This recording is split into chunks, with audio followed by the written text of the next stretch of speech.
নমস্কার, সুভদ্রা রান্নাঘরে আমার সকল দর্শক বন্ধুকে জানাই স্বাগত। আমি শিউলি।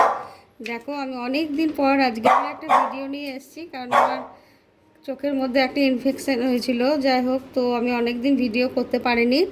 তো আজকে আমি একটা ভেন্ডির রেসিপি নিয়ে এসেছি। খুব সুন্দর ভেন্ডির রেসিপিটি, যারা ভেন্ডি খায় না তারাও খাবে, আমি কথা দিচ্ছি। অসম্ভব সুন্দর হবে এই ভেন্ডির রেসিপিটি। তোমরা এবার আমি যেভাবে বানাচ্ছি সেইভাবে তোমরা অবশ্যই একবার বানাবে।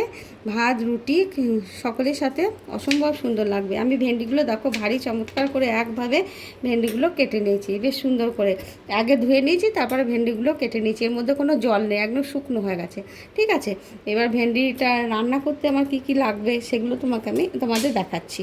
আমি কি মশলা দেবো, এটা মশলাদার হবে, তো তোমাদের দেখাচ্ছি। দেখো, গোটা জিরে নিয়েছি, গোটা ধনে, দুটো লঙ্কা নিয়েছি, মানে দেড়খানা, একটা হাফ, আর কয়েকটা গোটা কাজু নিয়েছি। এইগুলো আমি এই জারের মধ্যে দিয়ে দিচ্ছি। তো এগুলো আমি ব্লেন্ড করবো একসাথে। আর একটা কি দিচ্ছি সেটা তোমাদের দেখায়। আগে দিচ্ছি তোমার টমেটো নিয়েছি, আর এগুলো আদা নিয়েছি, আর রসুন আছে। এইগুলোকে সব একসাথে আমি ব্লেন্ড করে নিয়ে আসছি। আগে মশলাটা রেডি করে নিয়ে আসি। দেখো, আমি গ্যাসে কড়া বসিয়ে দিয়েছি, তেল দিয়ে দিলাম। এবার আমি ভেন্ডিগুলোকে কেটে ধুয়ে পরিষ্কার করে রাখা ভেন্ডিগুলো ভেজে তুলে নেব। দেখো, ভেন্ডিগুলোকে না আমি ভেজে নিয়েছি, একদম সুন্দর করে ভেজে নিয়েছি। এবার আমি এগুলোকে উঠিয়ে নিচ্ছি।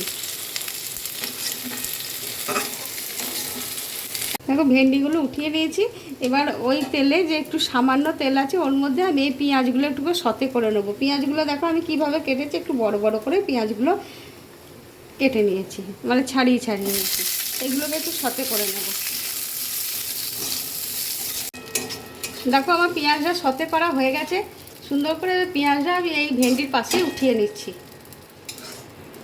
দেখো, আমি একটু কড়াতে তেল দিয়েছি, অল্প সামান্য তেলই দিয়েছি, আর একটু গোটা জিরে ফোড়ন দিচ্ছি। জিরের সাথে এটা হচ্ছে হিং দিয়ে দিলাম। হিং আর জিরে দুটো জিনিস ফোড়ন দিয়ে দিলাম।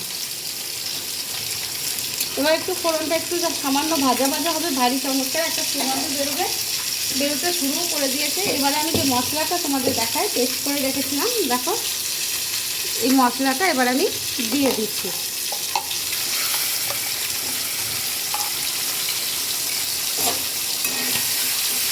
মশলাটা দিয়ে আমি এবার একটু সুন্দরভাবে কষিয়ে নেব। এটা ধুয়ে ভালো করে জল দিয়ে দেব। এবার আমি ভালো করে মশলাটা একটু কষিয়ে নিই। আমি একটু হলুদ গুঁড়ো দিয়ে দিচ্ছি, হলুদ পরিমাণ মতন হলুদ দিয়ে দিলাম। আর দেবো একটু কাশ্মীরি রেড চিলি পাউডার কালারটার জন্য। আর মশলাটা দিয়ে এত ভালো সুগন্ধ বেরোচ্ছে, তোমাদের কি বলবো, ভারী চমৎকার একটা সেন্ট বেরোচ্ছে, খেতে অতি চমৎকার হবে। লবণ দিয়ে দিলাম, স্বাদ অনুযায়ী একবারে লবণটাও দিয়ে দিলাম। এবারে আমি মশলাটা ভালো করে কষিয়ে নেব। দেখো, আমার মশলাটা কষানো হয়েই গেছে, প্রায় তেল ছাড়তে শুরু করে দিয়েছে। এবার আমি একটু ফেটিয়ে নেওয়া দই সামান্য 1 চামচ, বড় চামচের 1 চামচ দইকে আমি দিয়ে দিচ্ছি। এটাকে দিয়ে একটুখানি কষিয়ে নেব।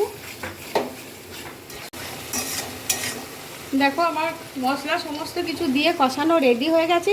এবারে আমি দেখো চারিধারে তেল ছাড়াও শুরু করে দিয়েছি। এবার আমি ভেন্ডিটা দিয়ে দিচ্ছি, ভেন্ডি আর পেঁয়াজগুলো দিয়ে দিচ্ছি ভেজে রাখা।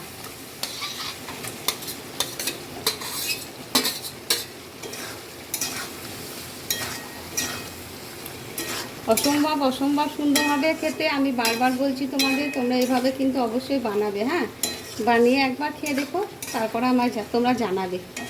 ঠিক আছে, একটুখানি মশলাটা দিয়ে মিনিট 2, মানে ভেন্ডিটা দিয়ে মিনিট 2 মতো একটু মানে ফুটিয়ে নেব। আমি একটু কসুরি মেথি দিয়ে দিচ্ছি ওপর থেকে, আর একটু চিনি দিইনি এখনো পর্যন্ত। আমি চিনি দিয়ে দিলাম স্বাদ অনুযায়ী, আর কিচ্ছু দেওয়ার নেই। এবারে আমি মিনিট 1.5-2 মিনিট মতো ফুটিয়ে নেব। দিয়ে এটাকে নামিয়ে দেবো। তারপর স্ট্যান্ডিং টাইমের জন্য কিছুক্ষণ রেখে দিয়ে তোমাদের সার্ভ করে দেখাবো। দেখো আমার 2 মিনিট মতো ফুটে গেছে। এবার আমি গ্যাসটা অফ করে দিচ্ছি, কিছুক্ষণ পরে আমি তোমাদের সার্ভ করে দেখাবো। দেখো আমার ভেন্ডির সবজি রেডি এবং সার্ভ করে দিচ্ছি। তোমরা এভাবে অবশ্যই বানাবে, বানিয়ে খাবে, খেয়ে কিন্তু আমাকে জানাবে তোমাদের কেমন লেগেছে আমার ভেন্ডির সবজি। ঠিক আছে? আর তোমরা এভাবে বানাবে অবশ্যই। আর তোমরা সবাই ভালো থাকবে। আজকের মতো তাহলে টাটা।